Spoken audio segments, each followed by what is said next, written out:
I've been covering this Lahaina story from the get-go. When I was trying to reach you in Moscow, I was on the island of Maui, but the service was awful. We never got to speak. I think it's one of the biggest untold stories right now.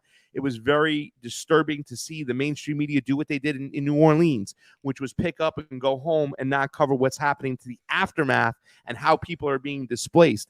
In Maui, Lahaina specifically, it feels like it's a orchestrated gentrification because, number one, there's a lack of transparency and an unwillingness to let the truth be known of why the conditions were set for Lahaina to be a tinderbox and this to happen.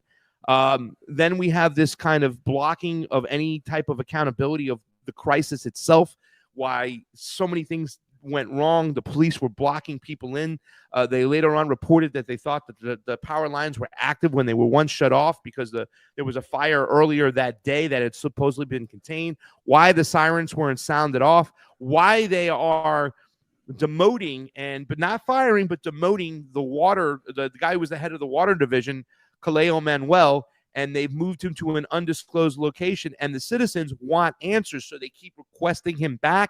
They are now suing the state, saying only the citizens have the right to fire people, while the state is saying it was a personnel issue, and they are now just silencing this person. So the lack of transparency and the lack and the willingness to tell the truth makes it seem like an orchestrated gentrification. And now, today, even on the main island, the Honolulu part they moved it to, they have another one of those 15-minute city kind of digital seminars going on. And Josh Green, the governor, was the keynote speaker just months back for 15-minute sustainable cities in the UN. So there's all these crazy questions. It definitely seems like they want them off the land. I have said the first thing we have to do is make sure that first things first, instead of arguing and debating why and how this fire started, because there are people out there, it's a direct energy weapon, it's a laser, it's weather modification, it's natural causes, it's climate change. Whatever the case may be, we need to cover what Cynthia McKinney was trying to cover when it came to New Orleans. People are displaced. They want them gone, and it's gentrification. So what I did was go to that island, reported on what was going on, not just with the situations, but to also plug a lot of mutual aid links, GoFundMes, Give, Send, Goes, and I was able to do that. I was able to accomplish that. One of the beaches that we supported, Pahaku Beach, which is known as Canoe Beach, they had about $6,000 in their account, in their Give, Send, Go, after I did a show on the Convo Couch, which went from $5,000 to $6,000. But then we did it on Jimmy Dore, and they've raised over $50,000. And that's amazing. All the comments were, Pasta was great. He was in Maui. That's how I saw this. And it's awesome when you can get mutual aid directly into the hands of the people. You don't have to deal with the state entities like the ADC, I got it. The state entities like FEMA or the NGOs that come in there and try to help out. You can go right to the hands of the people, so you don't have to go through The Rock or Oprah. And we've been able to do that. But now their story is still not been told, and it's going to be a long process. Despite people like James O'Keefe out there and Nick Sorter trying to do this whole "we gotcha" kind of journalism, it's not going to happen. The conditions for Lahaina to be a tinderbox took place over years and years and years. And it's almost like they allowed it to happen. When the sugarcane industry moved out in 1999, they stopped the irrigation to these areas and this land's drying it up even more. Plus, they had this grass that was brought in from Africa, was indigenous to Africa, to feed their cattle. So, you know, somebody had mentioned to me, why would I use a space laser when it's such a tinderbox? I can go up to the hill and drop a flare when it's really windy and get the same results. That is the big thing that we have to talk about. And also, like Cynthia McKinney talked about, how do we keep these people there? First things first, we keep them in Lahaina. We provide them direct aid so they can stay there, and then we help them fight for transparency and the right to stay in Lahaina. Lahaina was the capital of Hawaii, the Kingdom of Hawaii, before the Americans came in and colonized it. So there are so many things there that are just, you know, they wanted this area for so long, the vulture capitalists. They tried to buy these people off. They refused to move. They refused to leave. And now they're forced to leave. So it's one of those situations. So what we have right now, fam, is that just yesterday, in some of the zones, they've labeled them off in zones, and they put big fences around the whole places. They let one of the zones open, fam, for some people to go in so they can look at the ashes and the remains and try to find some form of closure. Bring this on up here, buddy. Here we are, Cheese Slice. Some Lahaina residents returned to the homes destroyed by the wildfire. That just happened yesterday. So we have that going on. I'm going to read some of it. Actually, there's a video. Let's play that video. We'll just play the video, and then we'll pick it up from there.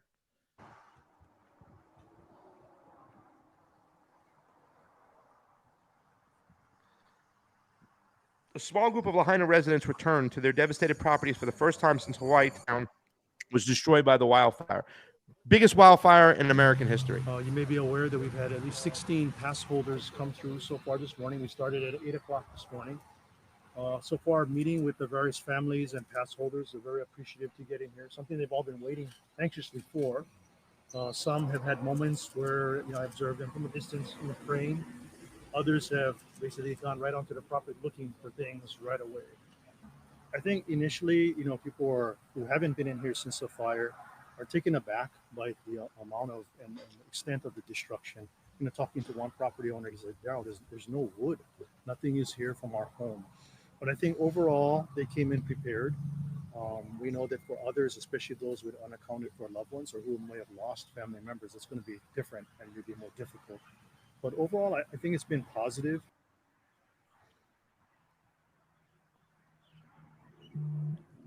They said that 97 people were killed and more than 2,000 buildings were destroyed, most of them being houses. Those returning were given water, shade, washing stations, portable toilets, medical and mental care. So, they're saying there's a lot of hazardous things there. Officials have warned ash could contain asbestos, lead, arsenic, or other toxins. Some of these buildings were over, and some of these houses were over 200 years old. Samaritan Purse and non-denominational Christian ministry helps some people sort through all what's over. Taking shovelfuls of the ash in the areas that the homeowner would like to search and placing those ashes gently on a sift screen and then moving that ash, looking for those items, letting the ash fall back to the ground. So that's it. Right now, they have the first zone open. They've allowed people in. Just Tuesday, fam, a bunch of people met in Honolulu because they moved it to the main island, and it was a water meeting. And a lot of the citizens from Lahaina showed up, made their way to the mainland, showed up. I shouldn't say the mainland, the Big Island. Mainland is the United States, our mainland. They showed up on the Big Island. Maui's a different island than where the meeting was held, and it was standing room only. It flooded out. The people were demanding Manuel Kaleo come back, and yet the Governor Josh Green and the person who's head of the division, I believe her name is Miss Chang. I forgot her first name. They refused to bring this guy back to give them answers to why the situation's happened the way it is. Now, I had on John Leake yesterday. John Leake authored a book with McCullough talking about COVID, but we didn't talk about that. He's also been writing for the Kennedy Free Beacon about Ukraine and also just doing substacks on what's going on in Maui. He's actually returning there next week because we are trying to figure out what's what. Me and John Leake share the same kind of sentiment where this is not going to be a quick fix. It's going to be a slow process that's going to play out in the city councils, in the courtrooms for quite some time. I don't think, from what I've heard, to speaking to people who've dealt with these situations before with the fires in California and Paradise and all these other places, that it's going to be, I don't think it's going to be, they're going to be able to break ground quickly. In other words, he thinks it's going to be close to 3 years before they start breaking ground over there, fam. They're going to rezone the whole place. They're going to regrid the whole place. Remember, this is old properties have been there for quite some time. And they didn't learn from the lessons in 2018 where they had a fire where things came close then. They never changed what they were doing, and they should have, because the whole structure of Lahaina was just made for these conditions of a tinderbox in which it can flame up. So this is going to be the long game. As it comes out, we're going to talk about it. There are people who suspect, there was no water during this crisis, man. The water was turned out, and people want to know why there was no water. So there are people that suspect for some reason that the water was turned off, or it just wasn't properly, allocated to where they need to get the water to fight the fire. And they're trying to play this guy off as a patsy, but people are suspicious because they are keeping him sidelined. So we will continue to follow this whole situation. People are starting to go back into the zone. I'm going to have to return to the island and see what's going on, especially with the distribution centers, because we've also got news, fam, that one of the congressional members has gone to the governor and said, hey, we need to start auditing these GoFundMe's and those Give, Send, Goes. It's Democrats saying this, because there are people exploiting the situation and raising funds off the suffering of others. Now, if that's the case, then go after these people individually. But they want to have another emergency proclamation giving them ultimate power over everybody's Give, Send, Goes and GoFundMe's. And I suspect, fam, it's that they want to shut down these mutual aid spots where the citizens are helping the citizens. They want it to be in control of the state and FEMA and all these other entities. So, these people that we've helped, and actually one group of these people are coming to the States right now, to California, to try to raise money. They have, some of them have connections with athletes in basketball and in football, and they're going to talk to these people and try to find a way which they can raise more money. But fam, I very much suspect from what this Democratic congressional member did, saying that we have to stop this. He brought a letter to the governor and wants an emergency proclamation for that. There's just so much to unfold. I think they're going to try to shut down these mutual aid camps, and that is something we have to continue to cover because they have been able to get direct aids into the hands of the people while everybody else is going through so much red tape trying to go through the NGOs and the state entities that are pretty much hogwash. So that's the update from Lahaina.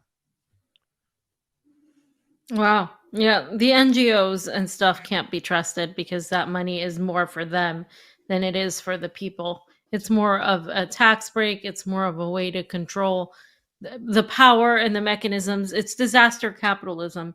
It's exactly what ends up happening anytime there's a disaster. This is nothing new. This is what's happened to Puerto Rico. This is what's happened to so many countries around, so many islands like the Dominican Republic. You can look at Cancun. You can look at any place that really was hit by a disaster. And then, of course, these conglomerates come in, they sweep up, and they completely end up controlling the wealth and exploiting these resources, and the people are pushed out. So that's exactly what it seems like it's happening. And I don't put it past these people to create more chaos within an already chaotic situation to benefit them, because that's how the entire system works. So it's no surprise that this could be a microcosm of how our system works as a whole.